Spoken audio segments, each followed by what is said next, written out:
Aku tersentak kaget karena makhluk itu benar-benar menatap ke arah kami. Pocong! Jeritku kencang dan lantang. Tuh kan bener, Amir langsung kalang kabut teriak-teriak, setan, setan, setan po. Dia lari ke dalam warung. Sementara aku masih kayak orang bego diam di tempat. Halo teman-teman semua, berjumpa lagi dengan Julian di sini. Kali ini sob, kita mau menceritakan lagi nih salah satu kisah mistis dan kisah misteri yang terjadi di Indonesia. Judulnya adalah pengalaman pertama aku bertemu dengan pocong sob. Tulisan ini dibuat pada tanggal 5 Juni 2015. Bagaimana ceritanya? Langsung aja kita simak sob. Tulisannya dibuat oleh orang yang namanya Dimas sob. Oke, langsung aja kita mulai ceritanya sob.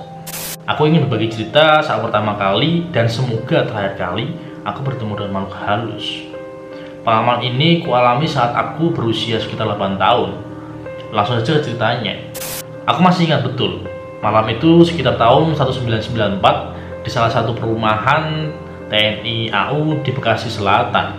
Malam itu aku ingat sekali, jam 9 malam hari Kamis atau malam Jumat. Aku hanya tinggal berdua dengan pengasuhku malam itu, karena ibuku belum pulang kerja dan ayahku pun belum pulang kerja juga. Setelah selesai nonton salah satu kuis yang tenar pada tahun itu, sekitar jam 9 malam, temanku Omar dan Amir memanggilku untuk main petak umpet di luar. Oman dan Amir adalah adik kakak. Sejak kecil, aku memang sering main sama anak-anak cowok. Begitu mendengar panggilan mereka berdua, spontan saja aku bangkit dari dudukku dan langsung bilang ke pengasuhku, "Mbak, aku mau main dulu ya," pamitku pada pengasuhku. Sebut saja namanya Mbak Ipah. "Mau kemana, Neng? Udah malam tuh," ujar Mbak Ipah melarang. Dia masih asik nonton TV. "Mau main sama Oman dan Amir sambil nunggu ibu pulang," kataku girang. "Ih, jangan main, Neng, udah malam. Ini kan malam Jumat, ntar ada setan loh," kata Ipah menakut-nakutiku. Tapi dasarnya anak kecil, bukannya nurut malah nantangin dengan sok-sokan. Saat itu dengan lantang aku bilang sama Mbak Ipah, "Mana ada setan, aku nggak takut sama setan," kataku sombong lantas berlari ke luar rumah tanpa menghiraukan panggilan Mbak Ipah di dalam. 15 menit, setengah jam, 45 menit. Aku, Oman, dan Amir dengan lancar dan tanpa ada rasa takut masih asik main petak umpet di luar. Tanpa terasa udah hampir sejam aku main dengan mereka. Rumahku itu ada tepat di pojokan komplek, dan di samping kiri rumahku itu jalanan menurun, dan kalau ke atas itu sudah beda blok. Nah, di samping jalan ada kebun, sumur kecil yang biasa dipakai warga kampung untuk mandi dan buang hajat. Juga ada 5 makam yang berupa 3 makam orang dewasa dan 2 makam anak kecil. Kebun itu adalah perbatasan antara jalan komplek dan kampung. Di samping kiri jalan kampung dan satu warung gubuk milik Oman dan Amir. Mereka kebetulan tinggal perkampungannya bukan di komplek. Biasanya warung itu tutup sebelum maghrib, tapi entah ada apa saat itu Oman dan Amir serta kakaknya balik lagi ke warung malam-malam. Kakaknya sibuk di dalam warung sedangkan aku, Oman, dan Amir main di luar. Oke, di sini ada catatan ya sob, catatan dari si penulis. Catatan, kebun, sumur, dan kuburan membatasi jalan komplek dan jalan kampung memang sudah terkenal banyak penampakan. Yang paling santer adalah penampakan perempuan berbaju merah. Oke. Mungkin yang disebut sama penulis ini adalah kuntilanak ya sob.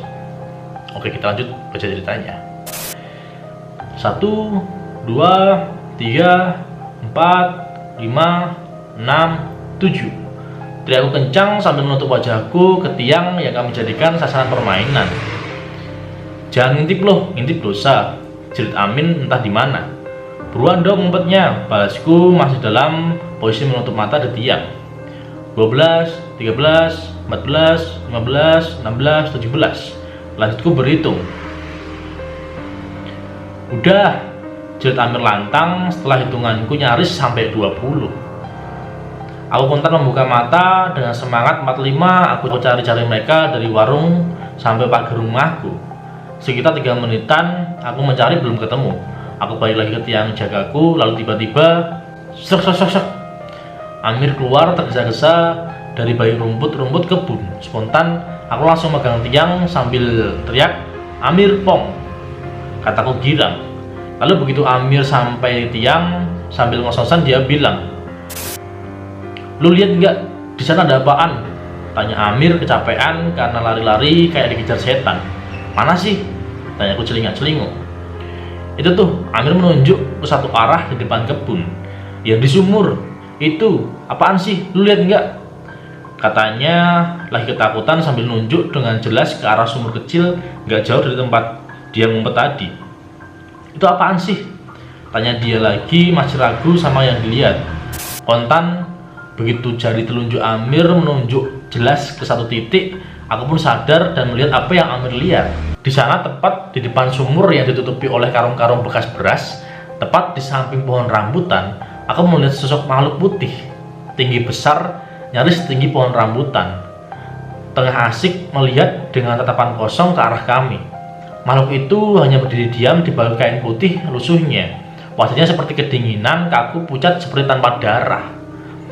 Aku tersentak kaget karena makhluk itu benar-benar menatap ke arah kami. "Pocong!"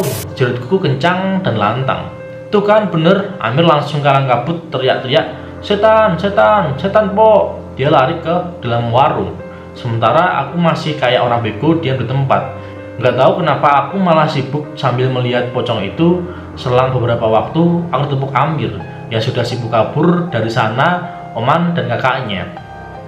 "Bulan pulang, gue udah mau pulang. Pulang sana, pulang!"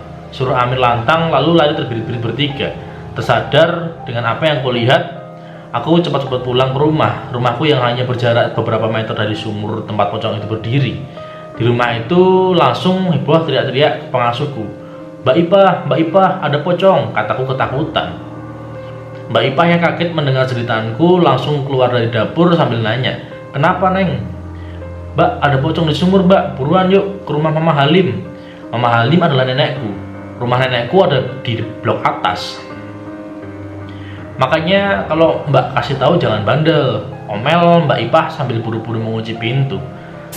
Karena jalan terdekat menuju rumah nenekku adalah jalan dekat sumur, akhirnya terpaksa aku dan Mbak Ipah lewat jalan memutar yang lebih jauh. Kami pun sampai di rumah nenek.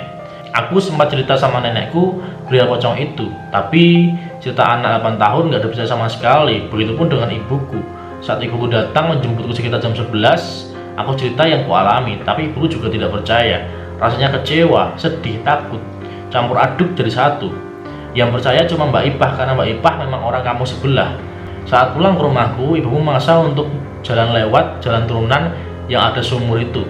Padahal aku sudah ajak memutar, karena saking takutnya ketemu pocong lagi. Tapi omonganku nggak digubris. Detik-detik mendekati sumur, aku makin merapatkan tubuhku ke ibuku. Aku memeluk erat ibuku sambil ngumpet di bajunya.